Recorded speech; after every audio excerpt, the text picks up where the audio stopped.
Jacob is deceived at his wedding. Genesis chapter 29, 1 to 35.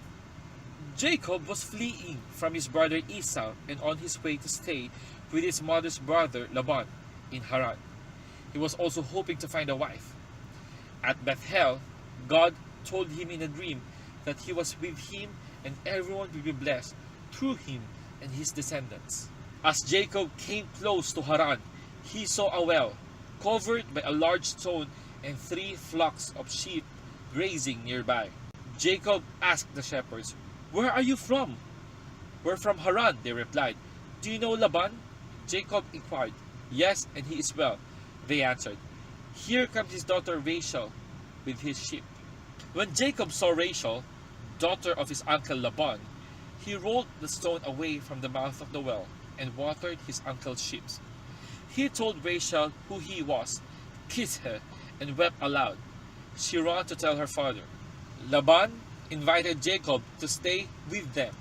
A month later, Laban said, "Just because you are a relative of mine, you should not work for me without pay. Tell me what your wages should be." Laban had 2 daughters. The elder was Leah, and the younger was Rachel. Jacob was in love with Rachel and said, "I'll work for you 7 years in return for your younger daughter Rachel." So Jacob served 7 years to get Rachel, but they seemed like only a few days to him because of his love for her. At the end of the 7 years, Laban held a wedding feast, but Laban gave Leah and not Rachel to Jacob as his bride. It was not until the next morning that Jacob discovered he had married Leah and not Rachel. Furious, Jacob confronted Laban. "What is this you have done to me?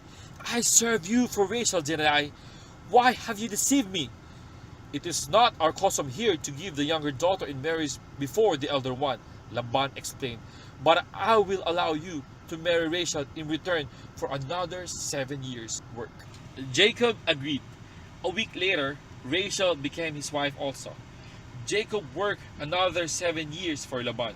When the Lord saw Leah was not loved by Jacob, he gave her 4 boys, Reuben, Simeon, Levi, and Judah.